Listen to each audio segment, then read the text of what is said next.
नमस्कार दोस्तों, यूनिवर्सल गुरु क्लासेस के ऑफिशियल यूट्यूब चैनल पर आप सभी का स्वागत है। और आज के इस वीडियो के माध्यम से हम आपको एचएसएससी के विभिन्न एग्ज़ाम के अंदर पूछे गए अलग अलग जो जनरल स्टडी के क्वेश्चन हैं और स्पेशली साइंस के जो क्वेश्चन हैं उनके बारे में डिस्कस करेंगे। और ये क्वेश्चंस काफ़ी ज़्यादा इंपॉर्टेंट हैं और हर एक एग्ज़ाम के अंदर लगभग पूछे जा चुके हैं। एचएसएससी के जितने भी एग्ज़ाम हुए उनके अंदर तो हम उनके हर एक ऑप्शन का डिटेल्ड एक एक्सप्लेनेशन के साथ में जो है अध्ययन करेंगे, ताकि ये आपको हेल्पफुल हो सके फर्दर जो अपकमिंग एग्ज़ाम है एचएसएससी के उनके लिए। तो आइए शुरू करते हैं हम। ये जो क्वेश्चन आपकी स्क्रीन पर पहले आप देख रहे हैं कि one light bends as it enters a different medium it is called, कि जब लाइट है यानी प्रकाश एक माध्यम से दूसरे माध्यम में जाता है और वो मुड़ता है तो उस परिवर्तन को हम क्या कहते हैं। प्रकाश का एक माध्यम से दूसरे माध्यम में जाना और उस समय जो उसमें परिवर्तन होता है उस परिवर्तन को क्या कहा जाता है, हम इसके बारे में पढ़ेंगे। तो प्रकाश देखिए, आप जब भी किसी एक माध्यम से दूसरे माध्यम, जैसे वायु है, वायु में प्रकाश चल रहा है और वो अचानक से दूसरे माध्यम यानी जल में या फिर कांच के अंदर प्रवेश करता है तो उस कंडीशन में उसमें क्या होता है और उस प्रक्रिया को क्या कहते हैं। यहाँ पे अलग अलग ऑप्शन दे रखे हैं। एक होता है परावर्तन। अब अगर हम परावर्तन की बात करें तो परावर्तन क्या होता है। परावर्तन होता है कि कोई वस्तु जैसे प्रकाश है या फिर ध्वनि है, अगर वो जा रही है किसी सतह से टकराती है और टकराने के बाद में वापस अपने रास्ते पर मुड़ जाती है तो उसको हम कहते हैं परावर्तन यानी रिफ्लेक्शन। दूसरा अगर इसका ऑप्शन देखें जो कि सही ऑप्शन है इसका, वो है अपवर्तन। अपवर्तन का मतलब क्या होता है कि प्रकाश एक माध्यम से चलता है और जब दूसरे माध्यम में एंटर करता है तो दूसरे माध्यम में एंटर करते समय जो उसका रास्ता होता है वो अपने रास्ते को बदलता है। तो अपने रास्ते को बदलने की ये जो प्रक्रिया है उसी को कहते हैं अपवर्तन। तो इसका राइट आंसर है अपवर्तन। इसके अलावा दो और ऑप्शन है। अगर हम देखें अपारदर्शिता। अपारदर्शिता क्या होती है। अपारदर्शिता वो प्रक्रिया है जिसके अंदर प्रकाश है वो किसी वस्तु के द्वारा पास नहीं हो सकता, उसमें से गुजर नहीं सकता। फॉर एग्जाम्पल दीवार है, उसके अंदर से प्रकाश नहीं गुजर सकता, तो वो क्या हुई कि वो एक अपारदर्शक वस्तु है और उस प्रक्रिया को अपारदर्शिता कहते हैं, ओपेकनेस कहा जाता है। और प्रतिकृति नयन, ये जो प्रतिकृति नयन दे रखा है ऑप्शन, इसका मतलब होता है कि किसी चीज़ की कॉपी बनना, प्रतिकृति बनना या कॉपी बनना। जैसे इसका ऑप्शन दे रखा है, जैसे अगर हम देखें रेप्लिकेशन, रेप्लिका क्या होती है, कॉपी होती है। प्रतिकृति जिसको बोलते हैं कॉपी होती है रेप्लिका। तो ये प्रतिकृति नयन है वो क्या है, कि रेप्लिकेशन का प्रक्रिया है जिसमें कॉपी बनती है। तो अगर हम देखें इस क्वेश्चन का सही आंसर है अपवर्तन है, जिसमें प्रकाश है एक माध्यम से दूसरे माध्यम में जाते वक्त मुड़ जाता है, अपने रास्ते से भटक जाता है। और इसका एक कॉमन सा एग्जाम्पल अगर हम देखें तो जो तारे हमें टिमटिमाते हुए नजर आते हैं वो इसी अपवर्तन के कारण नजर आते हैं। दूसरा अगर हम देखें जल के अंदर अगर हम पेंसिल वगैरह ऊपर से रखते हैं तो पेंसिल आगे से मुड़ी हुई दिखाई देती है। और अगर जल के अंदर कोई सिक्का वगैरह रखते हैं हम तो वो सिक्का है अपनी सतह से ऊपर उठा हुआ दिखाई देता है। इसके अलावा अगर हम देखें कि सूर्यास्त और सूर्योदय के समय जो सूर्य की स्थिति है और तारों की जो स्थिति है, अगर हम देखें तो वो अपनी वास्तविक स्थिति से थोड़ा अलग दिखाई देते हैं। उनकी वास्तविक स्थिति जो होती है अंतरिक्ष के अंदर वो उससे थोड़ा अलग दिखाई देते हैं, ऊपर की तरफ उठे हुए दिखाई देते हैं। तो उस प्रक्रिया का कारण भी क्या है, वो है अपवर्तन है। तो ये एक इंपॉर्टेंट क्वेश्चन है, कैसे भी करके पूछा जा सकता है कॉम्पिटिटिव एग्जाम के अंदर अलग अलग प्रकार से। फिर अगर हम नेक्स्ट क्वेश्चन की देखें तो नेक्स्ट क्वेश्चन जो है atomic number of natural radio active element is, ये पूछा गया है कि प्राकृतिक रूप से विघटनकारी जो तत्व होते हैं उनका परमाणु क्रमांक क्या होता है। अब नेचुरल रेडियो एक्टिव एलिमेंट कौन से होते हैं, ऐसे तत्व होते हैं जो कि अपने आप बड़े बड़े रेडिएशन छोड़ते रहते हैं प्रकृति के अंदर, उनको कहा जाता है प्राकृतिक विघटनाभिक तत्व यानी नेचुरल रेडियो एक्टिव एलिमेंट्स।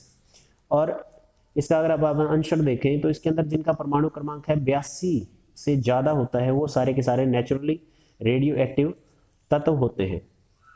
इसका ये आंसर भी नहीं है, ये भी नहीं है, 80 से कम वाले नहीं होते, कम से कम 80 ये भी जरूरी नहीं है। तो 82 से ज़्यादा वाले जिनका परमाणु क्रमांक है 82 से ज़्यादा है वो सारे नेचुरल रेडियो एक्टिव एलिमेंट है। और उनकी खास पहचान क्या है कि इनके पीछे जो सफिक्स है वो मिलता है IUM, जैसे रेडियम हो गया, पोलोनियम हो गया, प्लूटोनियम हो गया, यूरेनियम हो गया।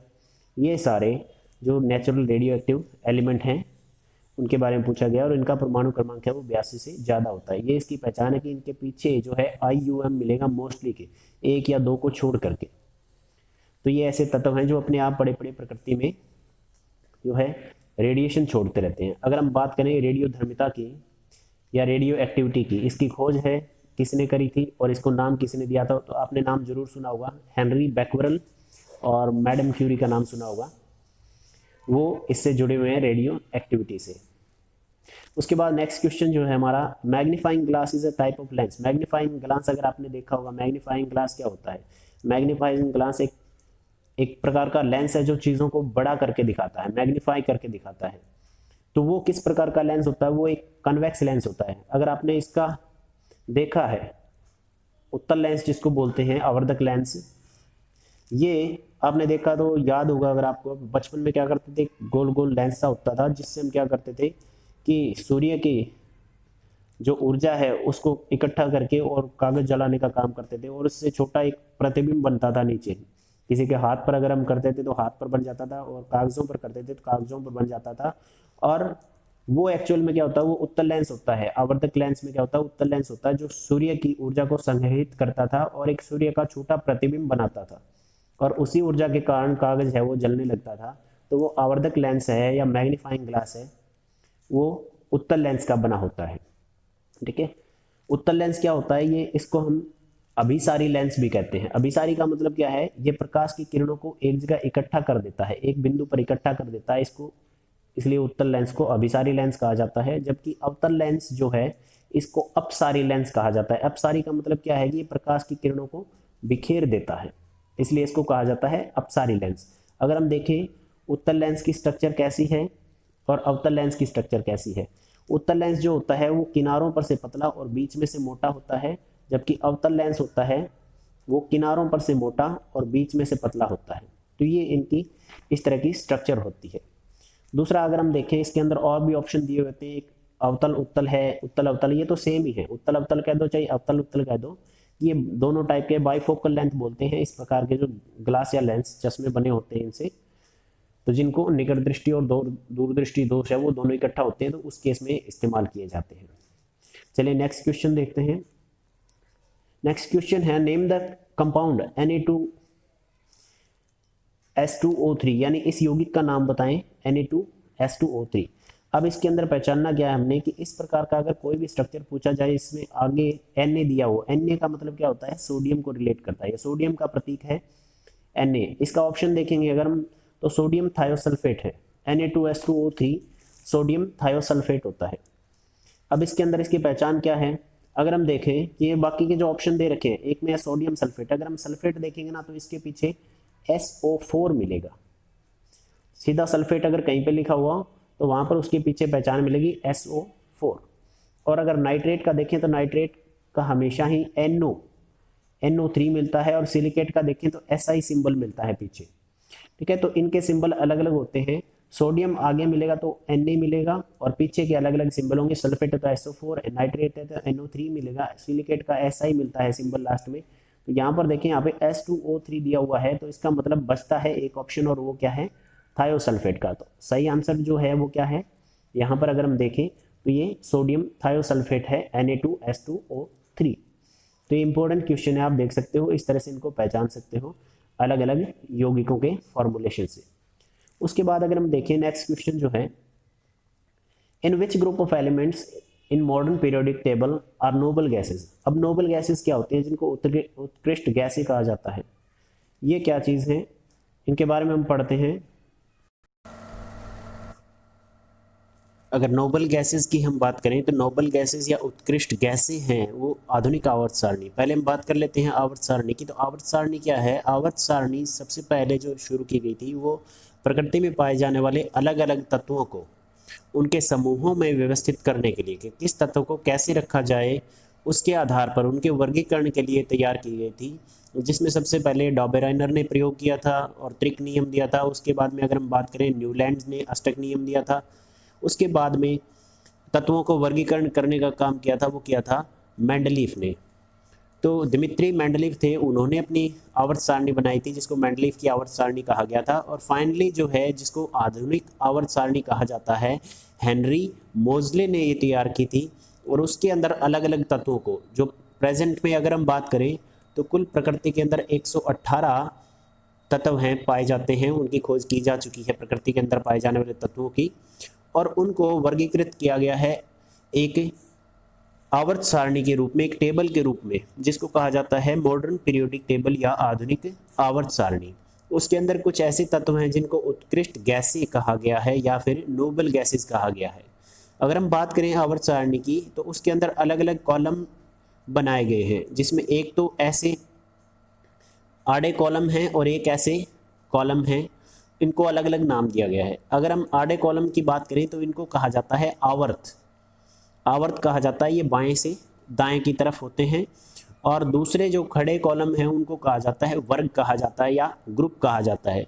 आवर्त या पीरियड, जो ऐसी आड़ी लाइनें होती हैं उनको आवर्त या पीरियड कहा जाता है, जबकि खड़ी लाइनें होती हैं तत्वों की उनको कहा जाता है ग्रुप या वर्ग। तो ये पूछा गया है इसके अंदर कि तत्वों को के किस समूह में उत्कृष्ट गैसों या नोबल गैसेस को रखा गया है, कौन से समूह में है। तो अगर हम देखें जो ग्रुप या वर्ग हैं वो है टोटल 18। तो यहाँ पर आंसर क्या है 18। 18वें ग्रुप के अंदर ये नोबल गैसेस को रखा गया है। और अगर हम बात करें आवर्त की तो आवर्त की संख्या होती है 7, तो ग्रुप होते हैं 18। तो 18वां और आखिरी जो ग्रुप है, समूह है या वर्ग है, उसके अंदर रखा गया है नोबल गैसेस को। तो हम देख सकते हैं यहाँ पर क्लियरली इसका आंसर क्या है, इसका आंसर आएगा वो आएगा 18वें समूह के अंदर, 18वें ग्रुप के अंदर। तो टोटल ग्रुप हैं 18, आखिरी ग्रुप है उसके अंदर इन उत्कृष्ट गैसों को रखा गया है। और उत्कृष्ट गैसें कौन कौन सी हैं, जीनोन, रेडोन जैसी गैसें हैं वो उसके अंदर रखी गई हैं, जिनको कहा जाता है उत्कृष्ट गैस या नोबल गैसेस। तो ये इंपॉर्टेंट है अपने आप में क्वेश्चंस, तो आप इनकी संख्या, इनके नाम वगैरह के बारे में थोड़ा और पढ़ सकते हो, तो ये इंपॉर्टेंट क्वेश्चन है। उसके बाद नेक्स्ट क्वेश्चन की तरफ चलते हैं। तो नेक्स्ट क्वेश्चन जो है, the human alimentary canal is about how metre in length, कि ह्यूमन के जो एलिमेंट्री कनाल है, जो आहार नाल है ह्यूमन का, उसकी लंबाई पूछी गई है, वो लंबाई है वो कितनी है। तो आहार नाल जो अगर हम देखें ह्यूमन की, वो कितनी लंबी है, मानव की जो आहार नाल है अगर उसकी लंबाई की बात करें तो वो आंसर आएगा आपका 9 मीटर। ये आहार नाल है कहाँ से कहाँ तक होती है, आहार नाल हमारे मुख से लेकर के गुदा द्वार तक होती है, और जिसमें से स्मॉल इंटेस्टाइन होती है, छोटी जो आंत होती है, उसकी लंबाई है तकरीबन 6.5 मीटर की।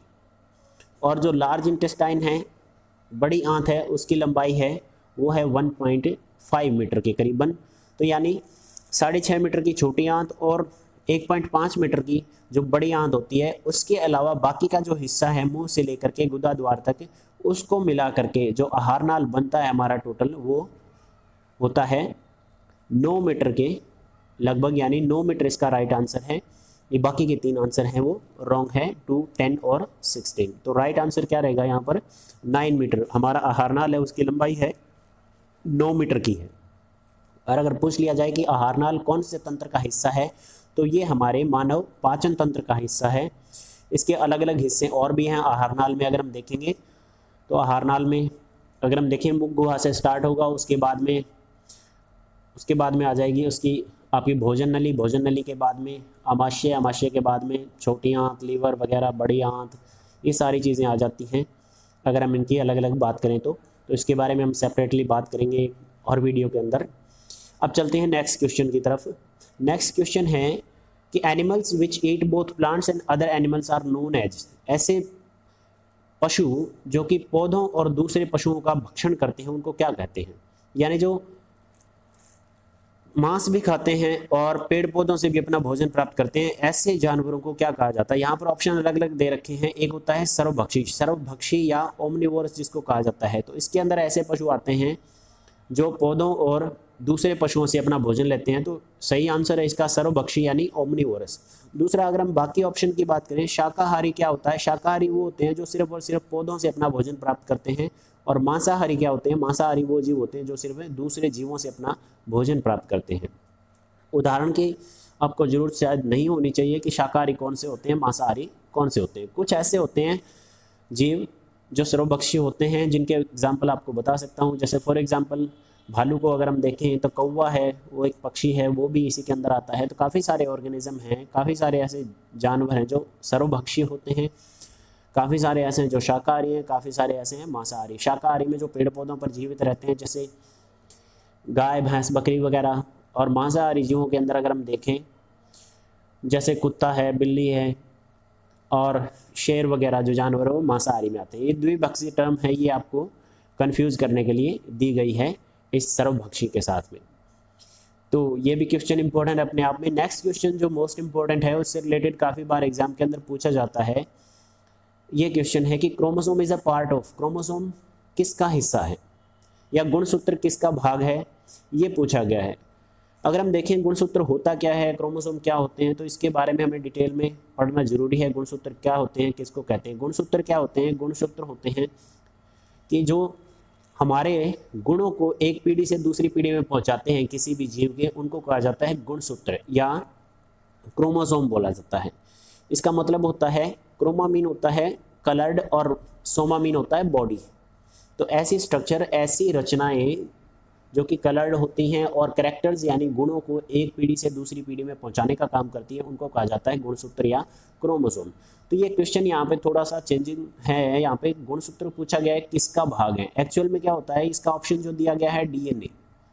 ये डीएनए डीऑक्सीराइबो न्यूक्लिक अम्ल होता है और ये गुणसूत्र के अंदर पाया जाता है। गुणसूत्र एक धागेनुमा रचना होती है जो कि कोशिका के केंद्रक में पाई जाती है। ये केंद्रक में पाई जाती हैं कोशिका के, और एक धागेनुमा रचना होती है। और इसी गुणसूत्र के अंदर जो उपस्थित होता है वो होता है डीएनए। डीएनए किसी भी जीव का, और वो डीएनए उसी के ऊपर उपस्थित होते हैं उसके अलग अलग पार्ट जिनको कहा जाता है जीन, और वो जीन ही किसी जीव के गुणों का निर्धारण करते हैं। बाकी अगर हम ऑप्शन की तरफ देखें, इसका राइट आंसर डीएनए रहेगा। बाकी ऑप्शन की तरफ देखें हम तो जो रक्त है, उत्तक है, इनकी बात करें तो परमाणु आपको बताया है किसी भी तत्व का छोटे से छोटा भाग होता है जिसको और विभाजित नहीं किया जा सकता, ये परिभाषा थी परमाणु की। उत्तक की अगर हम बात करें तो उत्तक क्या होते हैं, उत्तक होते हैं समान रूप और समान रचना और समान कार्य वाले कोशिकाओं का समूह उत्तक कहलाता है। उसके बाद अगर हम रक्त देखें तो रक्त क्या है, एक प्रकार का उत्तक है जो कि एक संयोजी उत्तक की श्रेणी के अंतर्गत आता है। इनके बारे में हम सेपरेटली बाद में पढ़ेंगे, तो ये ऑप्शन आपको अलग अलग बताए गए हैं। अब नेक्स्ट क्वेश्चन की तरफ देखें तो ये जनरल स्टडी का ही क्वेश्चन है। ये पूछा गया है कि जो दांडी का नमक सत्याग्रह था, साल्ट सत्याग्रह था, गांधी जी के द्वारा शुरू किया गया था, वो दांडी से शुरू किया गया था, और दांडी है वो कहाँ पर है। तो इसके बारे में ज़्यादा डिटेल में जाने की जरूरत ही नहीं है। दांडी आपको पता ही है कहाँ है, वो है गुजरात में, गुजरात के अंदर। ठीक है, तो ये इंपॉर्टेंट क्वेश्चन है, ये याद रखने वाली बात है। दांडी कहाँ है, गुजरात में, वहाँ से नमक सत्याग्रह शुरू हुआ था और नमक मना करके जो नमक कानून था अंग्रेज़ों का उसको तोड़ा गया था, गांधी जी ने उसकी अगुवाई की थी। तो ये क्वेश्चन है जनरल स्टडी का, एक इंपॉर्टेंट क्वेश्चन है, इसको आप याद रख सकते हो। नेक्स्ट क्वेश्चन की तरफ अगर हम चलें तो क्वेश्चन जो है, विच dynasty build temples in Mahabalipuram.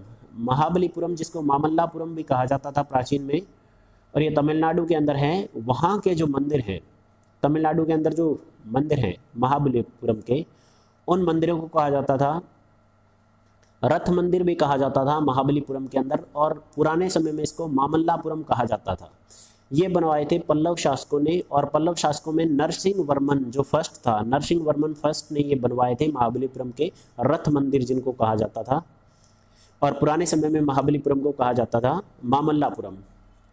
ये तमिलनाडु के अंदर हैं, चेन्नई के पास में, और चेन्नई से लगभग 50-55 किलोमीटर की दूरी पर स्थित हैं ये। तो ये इंपॉर्टेंट है अपने आप में। पल्लव शासक नरसिंह वर्मन ने बनवाए थे ये महाबलीपुरम के, जिनको रथ मंदिर भी कहा जाता है। और अगर पूछा जाए महाबलीपुरम का प्राचीन नाम तो वो है मामल्लापुरम, वो आप देख सकते हो, कहीं पर भी सर्च करके उसको नोट कर सकते हो। उसके बाद जो नेक्स्ट क्वेश्चन है अगर हम देखें, नेक्स्ट क्वेश्चन है टीचर डे, अध्यापक दिवस है वो कब मनाया जाता है।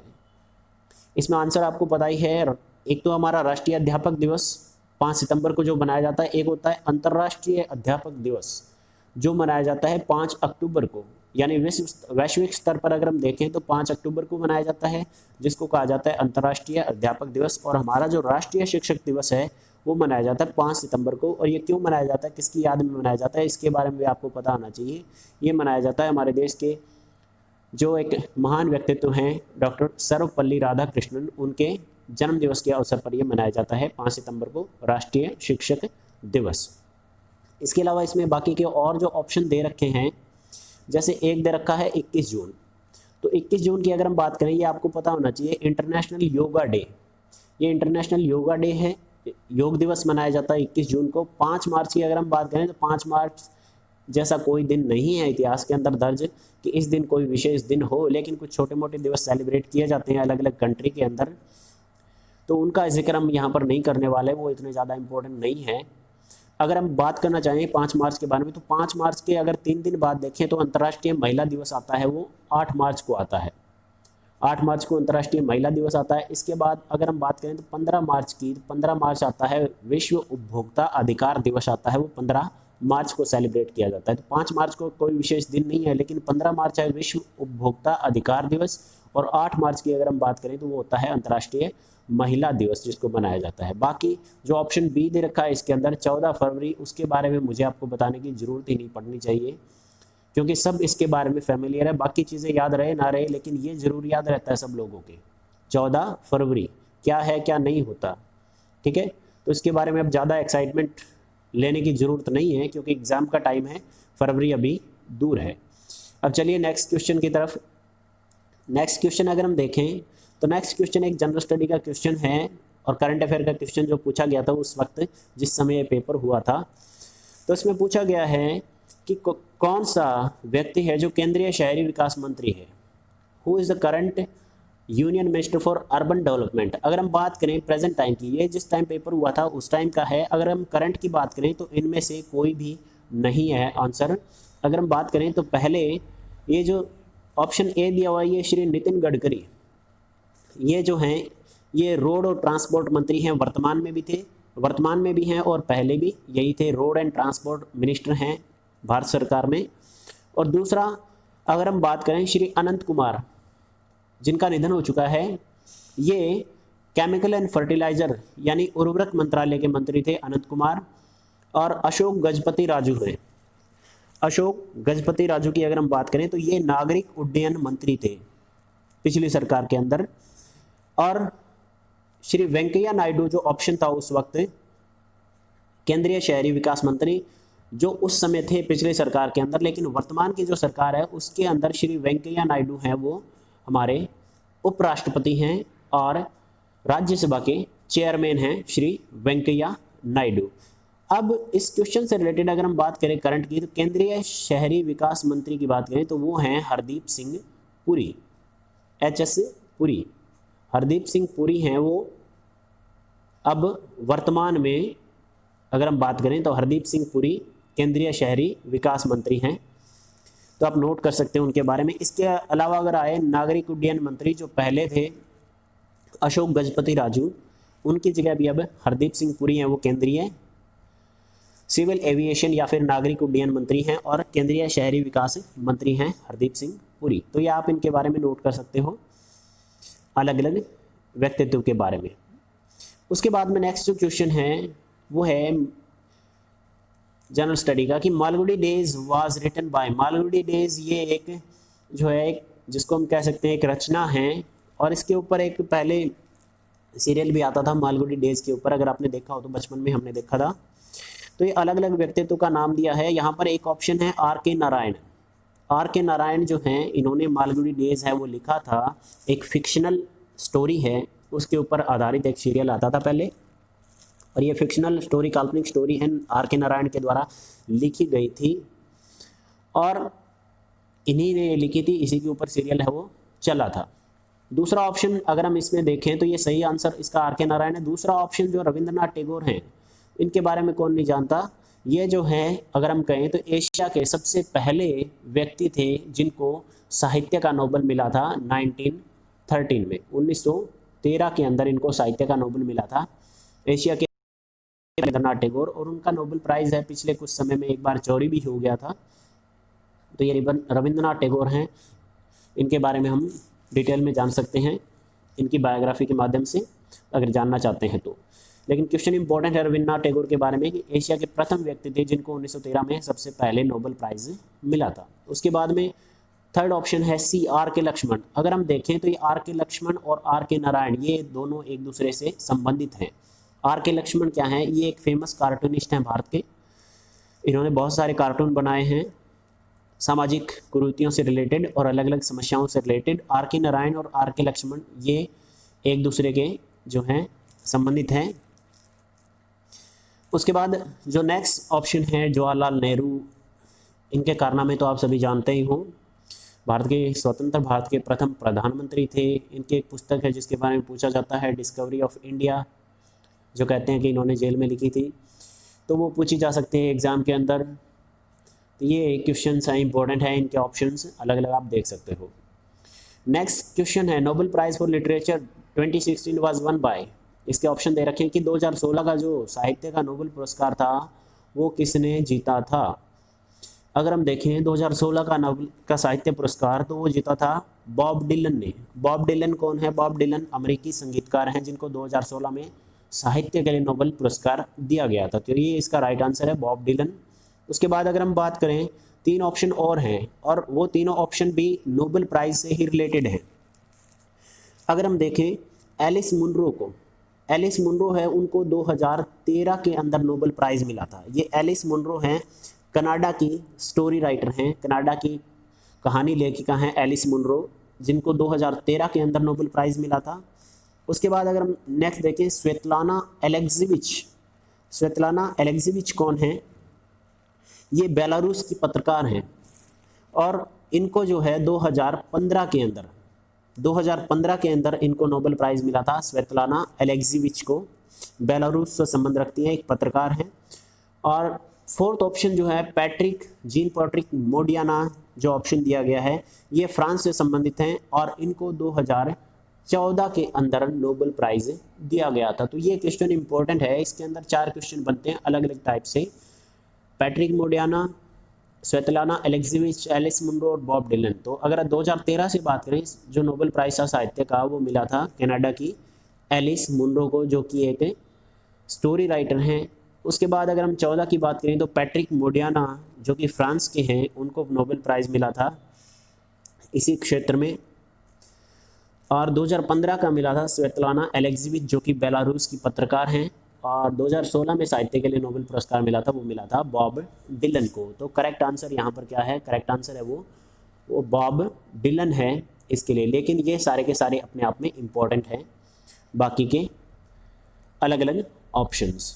तो ये काफ़ी सारे क्वेश्चंस हम आपके लिए लेकर के आए थे और आप इन क्वेश्चंस को डिटेल में पढ़ सकते हो। इनके अलग अलग ऑप्शंस जो हमने बताए हैं वो एग्ज़ाम के अंदर पूछे जा सकते हैं।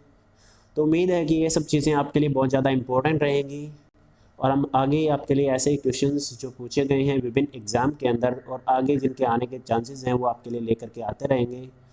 तब तक के लिए आप जुड़े रहिए हमारे साथ और ऐसे ही अपनी पढ़ाई को जारी रखिए। Thank you. जय हिंद।